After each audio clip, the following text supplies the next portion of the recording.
You remember one of the primary characters was a 6'5", 450-pound redneck with a really bad speech impediment. Yes. Okay? We don't have one. Any volunteers? Yeah. Who wants to play a 6'5", 450-pound redneck with a speech impediment? You. Yeah, okay, you're on. You're on.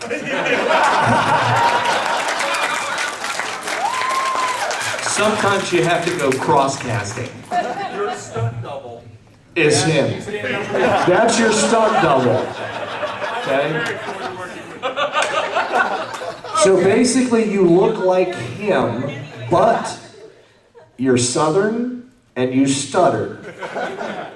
Most of your lines are basically darn. So you're Wally. And you'll have to... Okay, now I was thinking we need to put her behind the table, but okay, that's your mic right there. I'm married, I'm not dead. Oh no, we wanted her to stand up in front. Because you have to share the microphone with the rest of the cast of characters. And what's your name? My name's Dash. She's Dash. Which is good because most of your lines have a dash in them. Yeah, several. T, Everybody dash, give, T, dash, give T. Dash a hand, everybody. She's very, very, very good.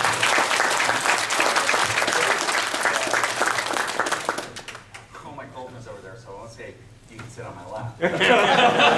Somebody grab a chair. I've been told by tech ops that these microphones have a sweet spot and they're really going to have to kind of pick them up and share them. You don't get that yet. That's the narrator. He's going to talk a lot. I'm right here. I'm right here.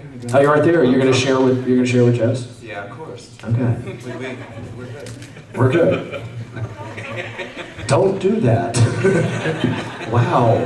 I have weapons too. She gave that look. She's going to eat our brains.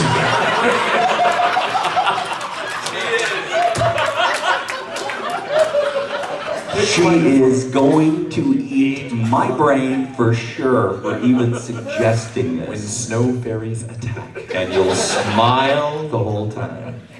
I need to do an intro. Okay, I was asking, should we explain it or just start? I'm not going to explain this. What I am going to say is that all things considered, especially given the fact that Dash is now playing the part of the 6'5", 400-pound redneck with a stutter. And Dash, where it says K, K, K, K, K, K, K, that's actually just want to make that clear, okay? I was going to say at this moment that this is either going to be a disaster or hilarious, and probably both. Yeah, I'm just hoping to survive this. Given that Rogue and Jessica are close friends, well, they used to be close friends. All right, Rogue? No. Oh. I have to share this with you. We've been scouting the Walk of Fame, trying to convince people to be part of this panel. Dean Haglund has a cold, so he can't do it. Several people had to leave early because of Hurricane Gustav, like Peter Mayhew. Peter has to do that. Mayhew was going to be Wally. Yes, and just out of sheer desperation, I asked Sir Rock Lofton if he would like to be Wally. He's the black kid from DS9. But he had just been invited to a party and he wanted to go because he wanted to see what his chances were with the young lady that delivered the invitation. And when it's a choice between this and that, thanks, Sir Rock, for even thinking about us. Good luck, fella. We're counting on you. All right. George Takei, by the way, simply looked at us and went, and I thought I was gay.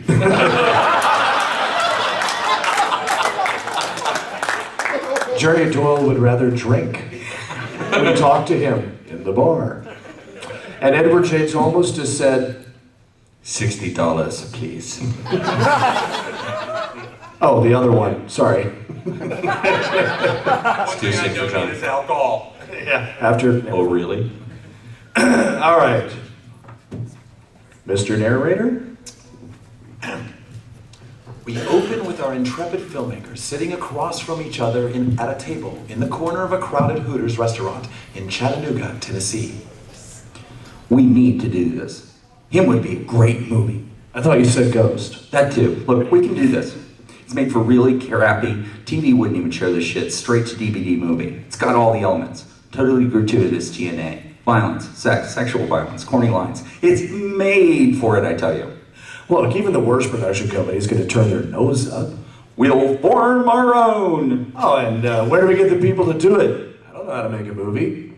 John looks thoughtful, scratches his head.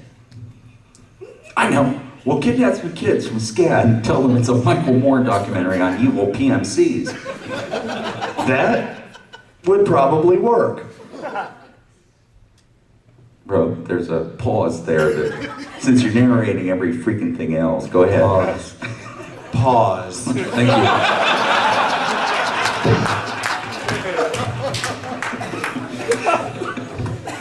It's still going to cost money. Thank God that was my line, because I'm still laughing.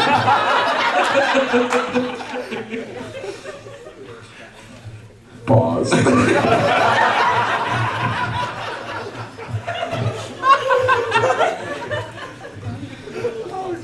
Long pause. I know. I'm not so good with money. You? Not so hot. We need a Jew. It's Chattanooga. Where are we going to find a Jew? You're right. We need to go to New York. John and Kelly are standing in front of a brownstone on a crowded New York City street. A brass plaque on the wall reads, "Rent a Jew."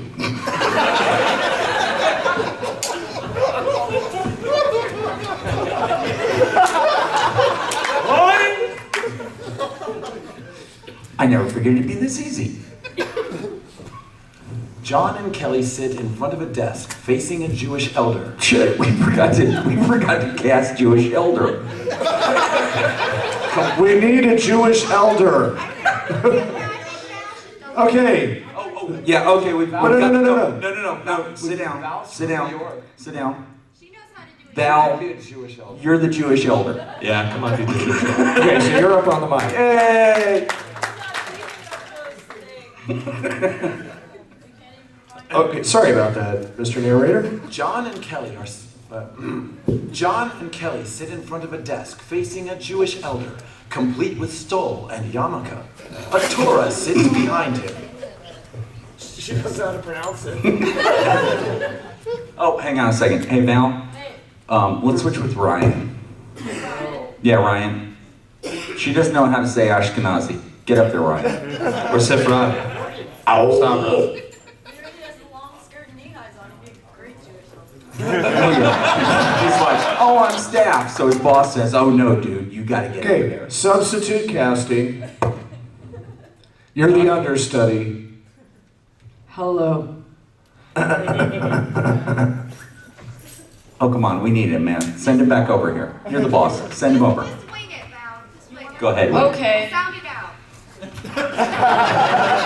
Think Jackie Mason. That requires reading the paper. Remember, this is Hollywood, and it's all going to be changed. Oh, okay. We'll fix it in post. You'll end up on the floor. Alright, start again. John and Kelly sit in front of a desk facing a Jewish elder, complete with stole and yarmulke. A Torah sits behind him. So what kind of Jew do you need? These kinds?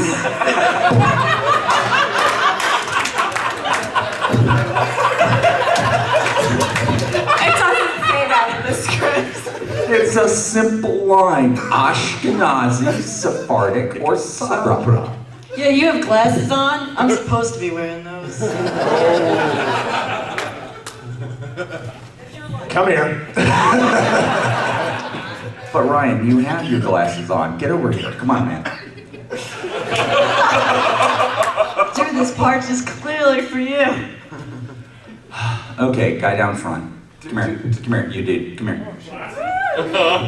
She just can't see the script. I'm not getting too much better. Can you see the script? It's not going to be any worse. I don't mind you. I just figured out the central facet of fandom. We're all fucking blind. I thought we were all Jewish too. Interior New York brownstone tape. John and Kelly sit in front of a desk facing a Jewish elder, complete with stole and yarmulke. A Torah sits behind him. So what kind of Jew do you need? Ashkenazis. Sephardic. Sabra. We've got the Godfather reading the roll. Your line, please, please, your line. Definitely Ashkenazi. You sure? Don't overplay it, man. Just read it. We have a New York on Sabra this week. 2 for 1. Definitely Ashkenazi. That's my line. See, it says Kelly. Who's the boss here? I'm the boss. I say definitely Ashkenazi. Reform Orthodox. What's the difference in price? About 10 days holiday pay. Let me ask you, what do you want for him? We're making a movie. Ah, dimly the reform. Interior of a Jewish temple. The three men stand in the foyer of a Jewish temple filled with Hasidic Jews bowing and chanting. Your line, dude. Did I skip the page? We're on page 3. Oh, so you used the numeric system, I'm sorry. They did. Not them. They only work and don't have any business.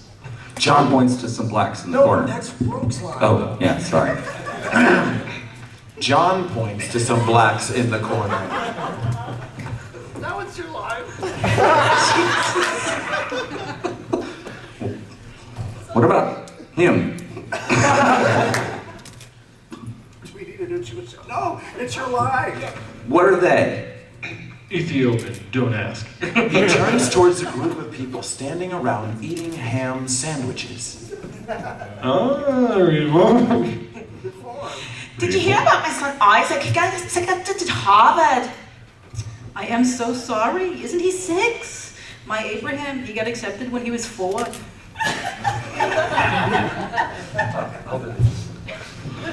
Take your pick. Interior of Kelly's house. John and Kelly are in Kelly's house back in Chattanooga, sitting with a slight, stooped, bearded man wearing a yarmulke. His name is David. So, there are your books. We forgot the napkin again. Anybody have a napkin? Has anybody got a Jewish napkin? Thank you. Good, that kind. Oh, she's a fine you. Look at her. Okay, David, do it again. So, there are your books. Kelly? Kelly pulls a crumpled napkin out of his pocket. Oi, that's good. Assets? John and Kelly fumble in their pockets and come up with some mixed change. Hey, do you think there's a little more behind the couch? Yeah, pretty sure. Aye, good. We can easily make a movie. You should have been Jewish elder. David's way left. You know. What are you gonna do? Really, are you sure? Trust me, I'm a Jew. Move it here, move it there, nobody will notice. You're going to have to do some fundraising though for appearance's sake. How do we do that? Exactly. Well, John and Kelly sit at a table under a sign reading Lemonade for Christ.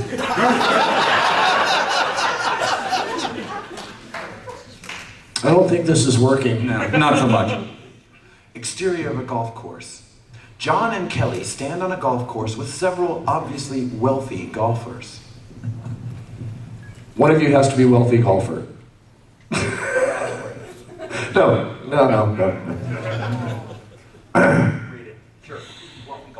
So, what is this movie you're doing? John gets ready to tee off. It's basically the story of one man's battle against impossible odds. John swings, screams, and falls to the ground, clutching his shoulder.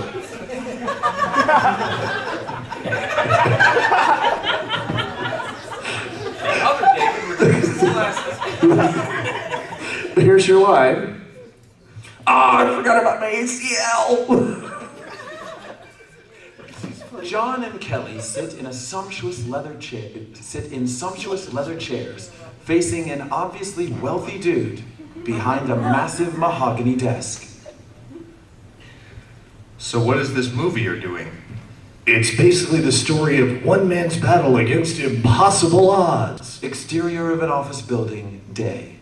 John and Kelly come flying through the front door of an office building. The script, flying behind them, hits John in the head. That went better than normal. John and Kelly sit at Hooters, facing David across the table.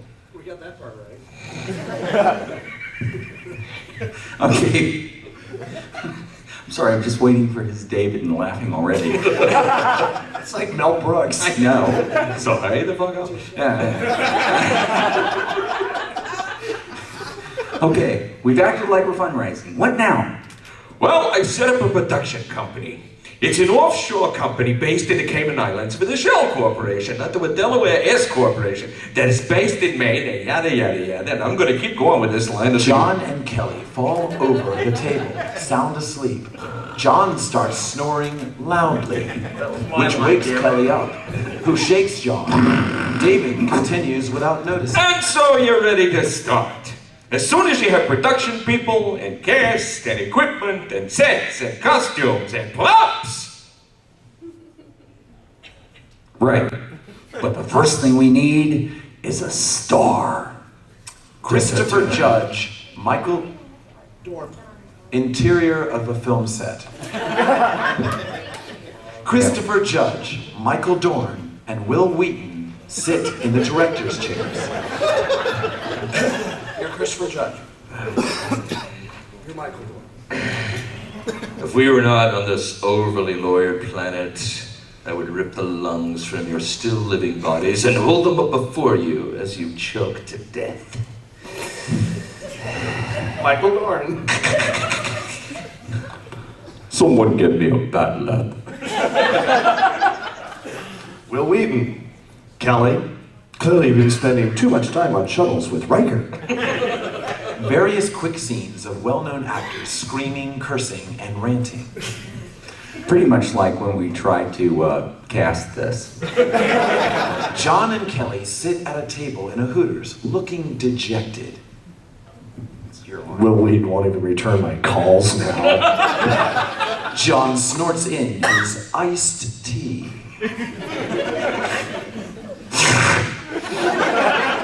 What are you, Foley?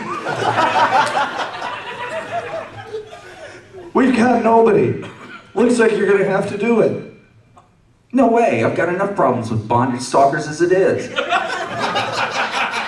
Subs think no means I'm gonna hit them harder. Besides, it needs to be someone with some pull, gravitas, a celebrity, a star. No celebrity is gonna touch this with a 900-foot pole. It would kill their career. John pauses and looks thoughtful. There is one. Who? John gulps. Wally. Shut up, David. I know, I'm starting to do the same thing.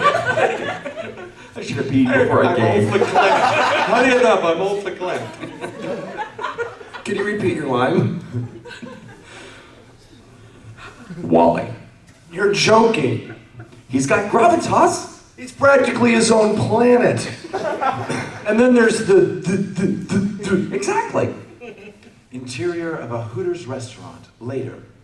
A bit later, John and Kelly are sitting across from Wally Witowski in Hooters. Wally's about 6'5", around 400 pounds, wears thick glasses, and seems a bit out of breath at all times. That means you have to breathe heavy.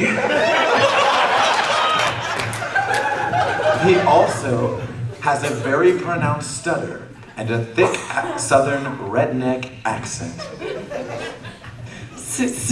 Yes, I'd love to play. Great, you're in. John turns to Kelly. Kelly, it's up to you to find a crew. I'm going to a leather con in Fort Lauderdale to do secondary casting. I'll also have to stop at every Hooters on the way, but sacrifices must be made. Yeah, well, that's what I thought. Yeah, thanks. Several days later, John walks very slowly back into the Chattanooga Hooters, looking very worn out. He sits down heavily, rubs his back, then his shoulder, and winces. I'm waiting for you to do what he said.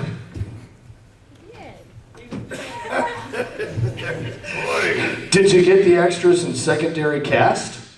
John whimpers, winces again, and rubs his tricep. Mostly. Mostly?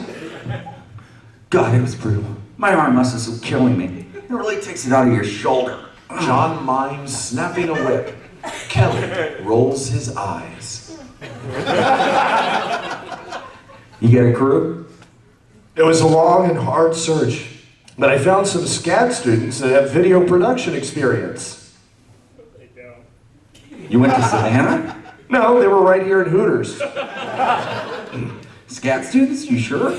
Pretty sure. Members of the Cruxshadows band walk up to the table. John looks up, turns back to Kelly. Quick Cruxshadows pose, please. Oh yeah, they're definitely SCAD students. You've been waiting to say that line for months. To them.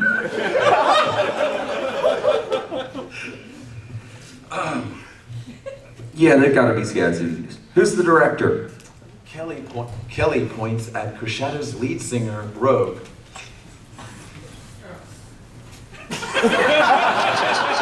It's your line. Yeah, I know, it was supposed to be Jessica's, but you screwed up when you did the screenplay. Him? Him. I am. Camera? Cruxshadows member Jessica points to Johanna. Her? I must have brain. Continuity? Jessica points to David. Him. What, after all, is continuity? Is time a fixed linear progression, a circle upon which we are all forced to endlessly repeat the same choices? Or is it, as it were, a shadow on the wall of a cave?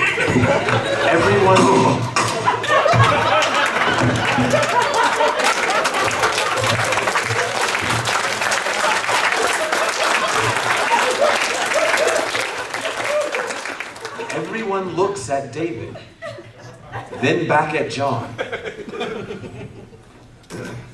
We're going to need a lot of FX. Pyro? Oh, me. Jen jumps up and down. Again. Do it again, that was good. Nice front, sailor. Slower. It is.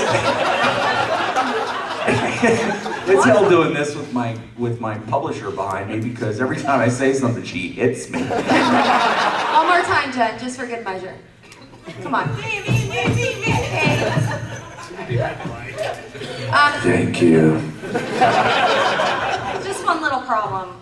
We're on tour, so you're going to have to keep up. We are relentless, juggernaut of touring, and your job is to suck it up and drive on. Do you understand me, Marines? Yes, ma'am! Recess is over. Fall out and fall in on the van. We have 4 hours to make it to Nashville, eat our dinner, and do a show. Move it. Move it. Move it! John and Kelly sit in a small car, looking a bit frantic. We need to pick up Wally and beat them to Nashville, or she's going to eat our brains. The next one's apparently Johanna's line, but I think I'll do it. We can do it. We have the technology. Oh no! Kelly looks panicked. What? We need a stunt double. No way Wally can do the stunts. He can't even do the lines. But where are we going to get a stunt double for Wally on short notice? Jack? Long shot of a late model small sedan driving along a highway. The back end sitting so low that sparks are flying from underneath the wheel. Interior, small car. John and Kelly sit in the front seats, while Wally and Jack sit in the back. Jack is about the exact same size of Wally. And has a puzzled but friendly look on his face. He turns to Wally and holds out his hand.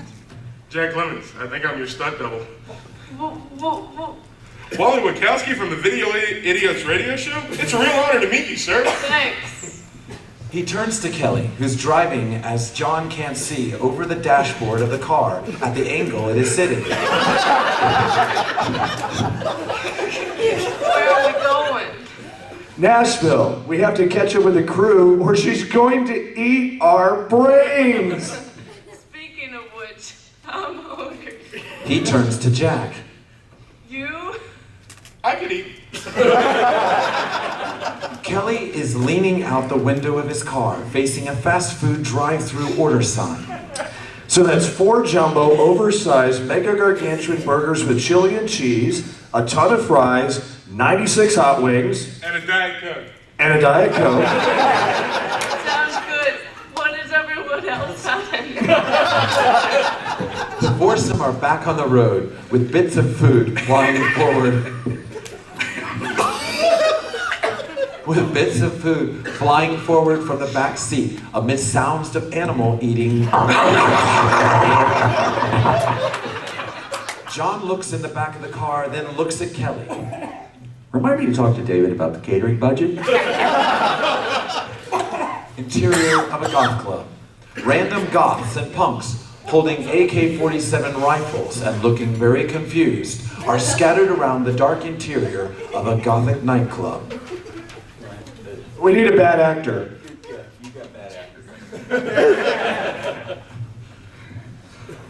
What's my motivation for this scene? Jessica strides into the room in full fairy costume. She glares at the bad actor. You don't want my size 6. I know. Fairy boot up your ass. She claps her hands loudly.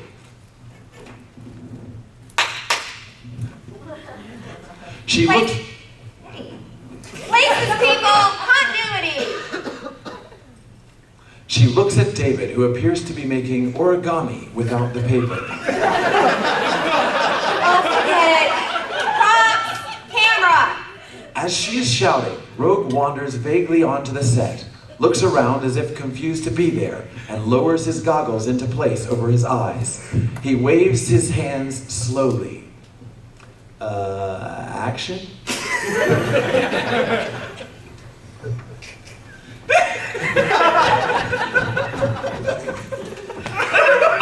never thought he'd be reading the directions for his own character.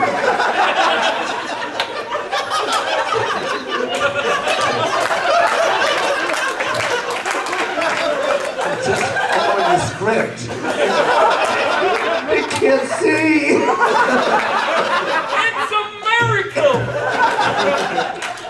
I'm gonna have to remove these to read the rest of the script. Okay.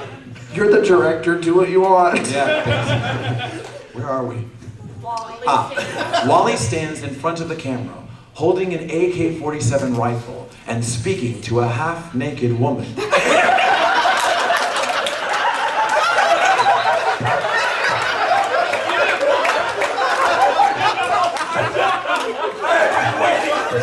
Narration was the whole time since he was cast.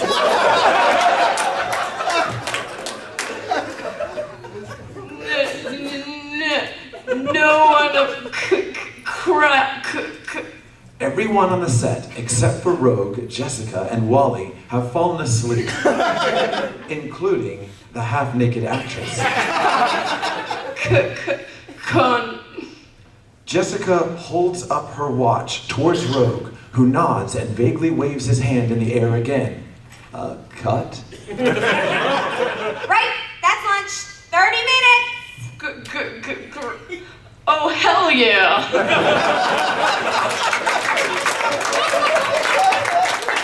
Kelly sits in a director's chair, looking worried.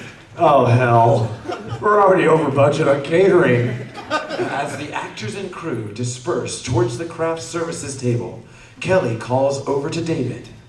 What are we going to do about the blood packets? God of Abraham knows we can't afford the regular ones. If the camel train carrying the if the camel train carrying the checks through Chad finds a water hole in the next 3 days, we're all screwed. Kelly blinks in confusion. Paramedic says she's got it. Are you sure? Wally is leaning forward, holding his rifle. A goth wearing a keffiyeh fires blanks. Cut? Stunt double. Jack walks out in the same clothing as Wally.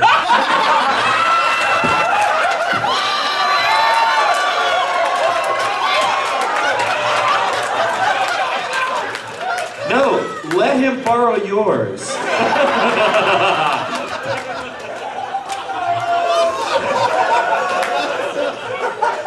Jack walks out in the same clothing as Wally, borrow a wig from an extra, borrows a wig from an extra, and pulls his shirt closed over a bunch of baggies filled with fake blood with dark patches underneath each bag.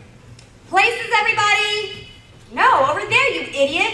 Why does it take the girl in the fairy rings and ruffled panties to get anything done around here? Action. All the windows of the club blow outwards explosively. Rogue raises his goggles.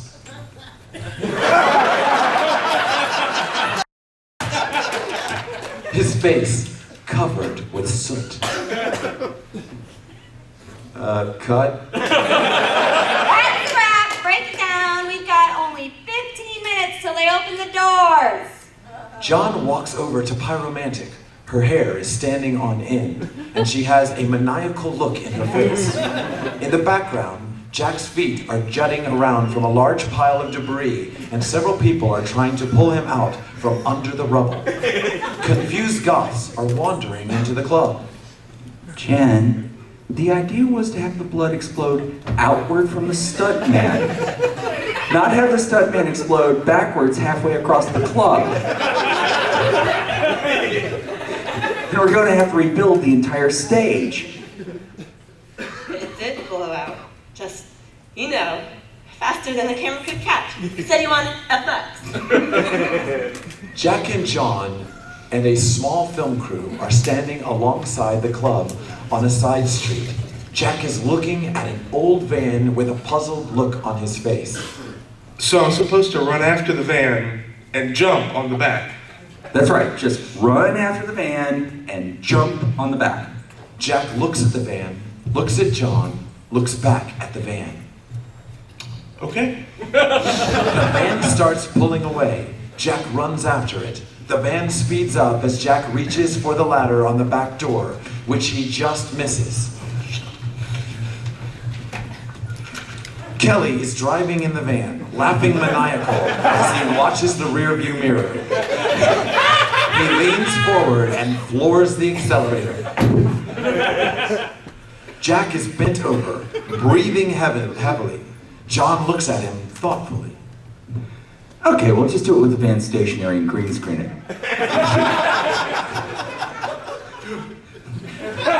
Nobody will notice. The crew stands inside a room with badly painted green walls that show earlier paint colors underneath. The van sits stationary, a dejected-looking Kelly sitting nearby. Jack runs up to the van, grabs the ladder, and jumps on. The ladder breaks. You broke our van. Kelly looks up in fear. She's gonna eat our brains, isn't she? Wally and John are standing near a culvert. Okay, Wally, you just have to make like you're climbing into the culvert. Wally looks at the culvert dubiously. I know, that's why we have a stunt double. Okay. Jack's legs wave wildly from one end of the culvert. A rope is tied.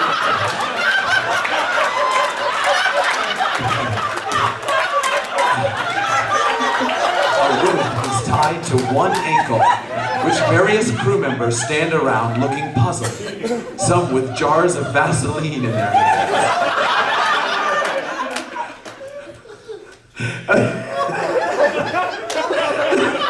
I think we're gonna have to call the fire department. Wally is trying Get comfortable, man. Wally is trying to hide in the Wally is trying to hide in far too small a bush. An oblivious co-ed really has to try very hard not to notice him. Psst.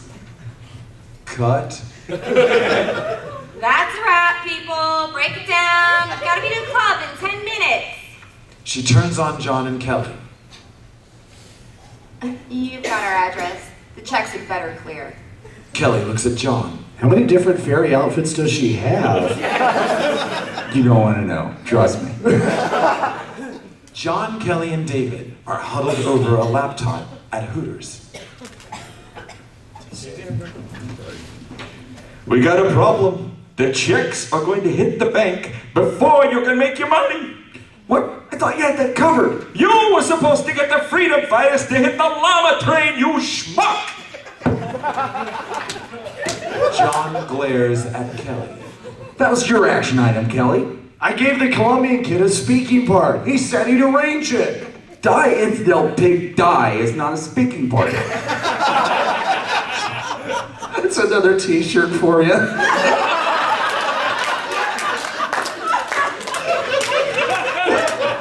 You thought, oh, John Ringo, no was bad. Die, infidel pig, die is not a speaking part.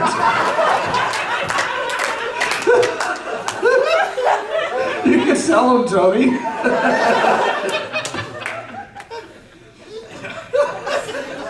I know, Rogue. You're not the director anymore. Die, infidel pig, die is not a speaking part, and he didn't. If the checks don't clear, she'll eat our brains. If the checks don't clear, she's the least of your problems. Most of what you did to finance this thing is illegal under national and international laws. They'll bury you under Guantanamo. What about you? It was all your idea. I was just following orders. David looks. John and Kelly look at each other in shock and awe. Wait a minute, here goes. What? Yes, the money cleared the bank before the checks hit. Yay! John and Kelly high-five each other, hop up and down, and cheer. Yes! Oh no. What? What? Damn it, we're over budget in catering. He pauses, straightens up, and looks disinterested. Hi, Bill. You're going to jail. What, you little squeaker? He starts strangling David. What God has done to your people is nothing compared to the wrath of the producer.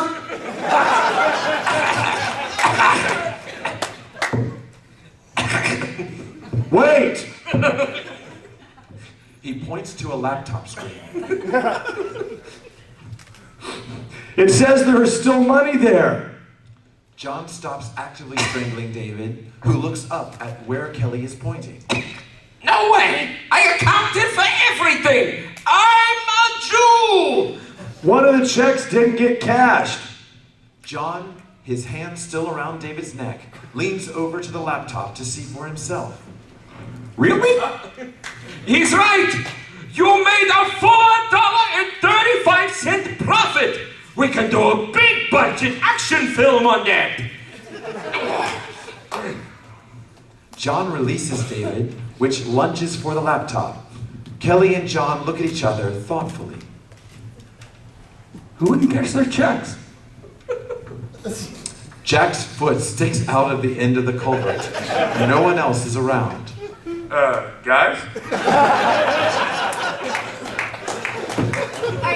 Fade to black. I have a question.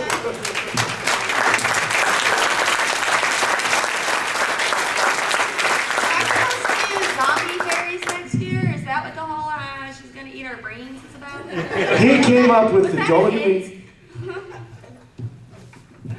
Thank you very much for coming. I hope you had as much fun as we did.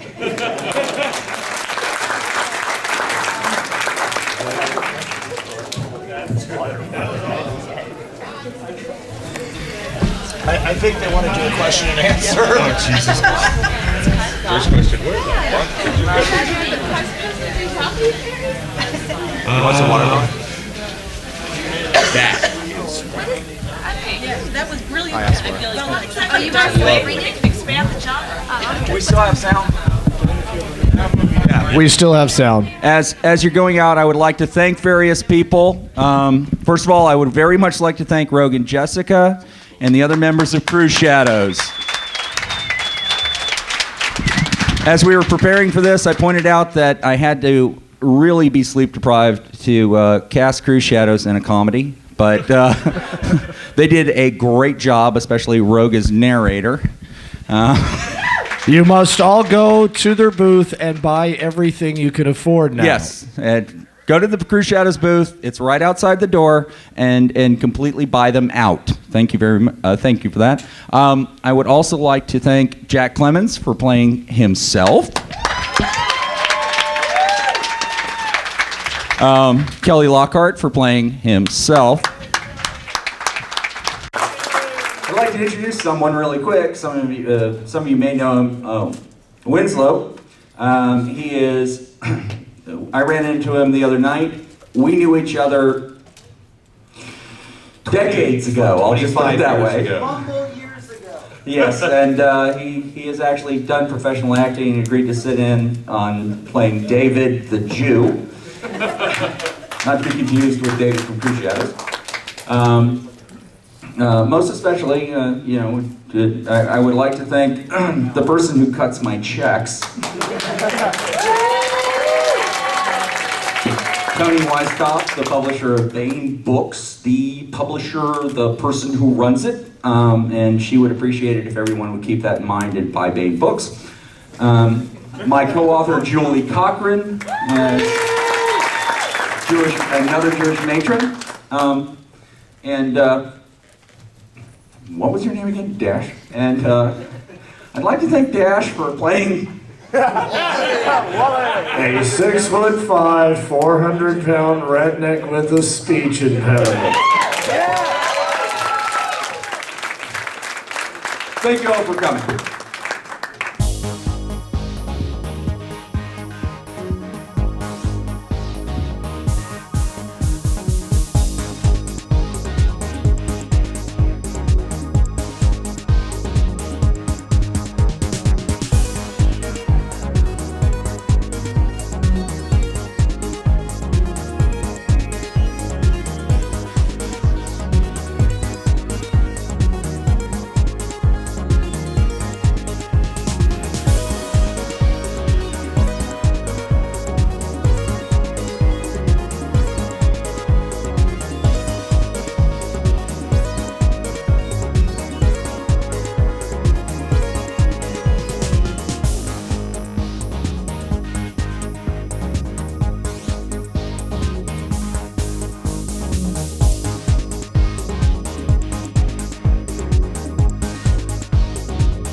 We'll fix it in post.